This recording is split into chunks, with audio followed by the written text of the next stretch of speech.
شاعر مشرق علامہ ڈاکٹر محمد اقبال کی شخصیت بارے سینکڑوں لوگوں نے لکھا ہے، لیکن اقبال کو بذریعہ تحریر ایک جیتے جاگتے انسان کے روپ میں پیش کرنے کا سہرا ان کے مرحوم فرزند ڈاکٹر جاوید اقبال کے سر جاتا ہے۔ انہوں نے اپنی تحریروں سے اقبال کی ایسی تصویر کشی کی ہے کہ قاری خود کو علامہ اقبال سے وابستہ محسوس کرنے لگتا ہے۔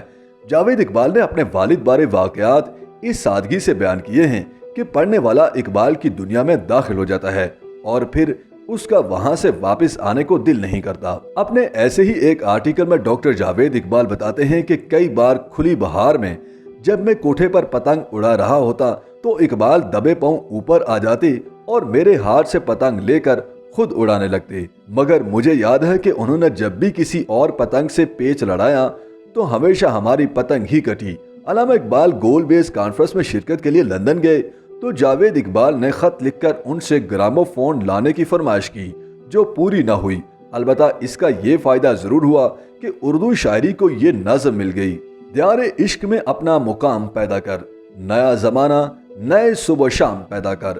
جاوید اقبال بتاتے ہیں کہ جب وہ 7ویں جماعت میں فیل ہوئے تو ڈانٹ ڈپٹ کے بجائے اقبال نے ان سے کہا کہ اگر تم امتحان میں کامیاب ہو جانے کے بعد الف لیلا پڑھتے تو تمہیں اور بھی لطف آتا۔ علامہ اقبال نے شب برات پر بیٹے جاوید اقبال کو آتش بازی کا سامان لانے سے منع کیا تو وہ روٹھ کر بہن کے پاس آ گئے۔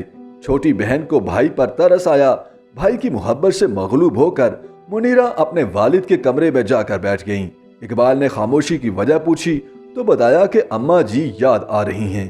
یہ بات سن کر اقبال کی حالت بگڑ گئی۔ اصل میں تو منیرہ نے والدہ کی یاد آنے کی بات والد کو رام کرنے کے لیے کی تھی، لیکن اب ان کی حالت دیکھ کر والدہ کی یاد ایسی آئی کہ پھوٹ پھوٹ کر رونا شروع کر دیا۔ اس پر اقبال نے بیٹی سے پیار دلار کیا، اس کی دلجوئی کی اور کہا کہ آج شب برات ہے، تم نے آتش بازی کا سامان نہیں منگوانا؟ بیٹی کی طرف سے جواب نہ پا کر انہوں نے علی بخش سے آتش بازی کا سامان منگوایا۔ اقبال کو آگ کے کھیل سے نفرت تھی، لیکن بیٹی کی خاطر وہ اپنے ہاتھوں سے انار کو تیلی لگاتے اور بیٹی کو ہنستا دیکھ کر خود بھی خوش ہوتے۔ یہ تمام باتیں ڈاکٹر جاوید اقبال نے خود اپنے ہاتھوں سے تحریر کی ہیں۔ جسٹس ریٹائرڈ جاوید اقبال کے بقول اقبال کی خواہش تھی کہ ان کا بیٹا کشتیاں کرے، اس لیے گھر میں اکھاڑا بھی بنوایا۔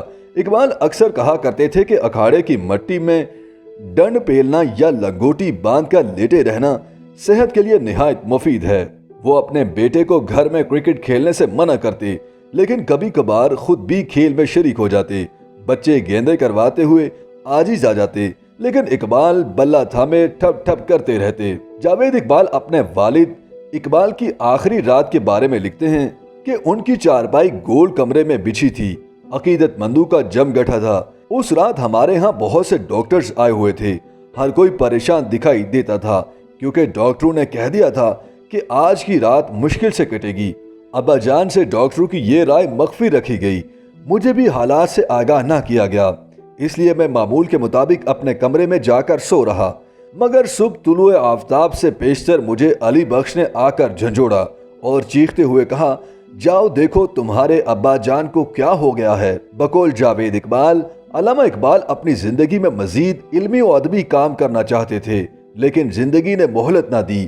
وہ اجتہاد کی تاریخ اور ارتقاء کے موضوع پر کتاب لکھنے کی خواہش رکھتے تھے، سانحہ کربلا پر قلم آزمائی کرنا چاہتے تھے۔ انگریزی میں ایک کتاب اسلام میرے نقطۂ نگاہ سے کا خاکہ بھی تھا۔ جاوید نامہ میں ارواح سے ملاقاتوں کے سلسلے کو بھی آگے بڑھانا چاہتے تھے، لیکن افسوس کہ موت نے انہیں یہ سب کرنے کی مزید مہلت نہ دی۔ YouTube پر گوگلی نیوز دیکھنے کے لیے youtube.com کی سرچ بار میں googly news T V type کریں۔ گوگلی نیوز کے پیج پر سرخ رنگ کے سبسکرپشن والے بٹن پر کلک کرنا نہ بھولیے۔ YouTube پیج پر اپلوڈ ہونے والی ویڈیوز سے باخبر رہنے کے لیے بیل آئیکن پر کلک کیجیے۔ آپ کو ہر نئی ویڈیو کے بارے میں نوٹیفیکیشن موصول ہو جائے گا۔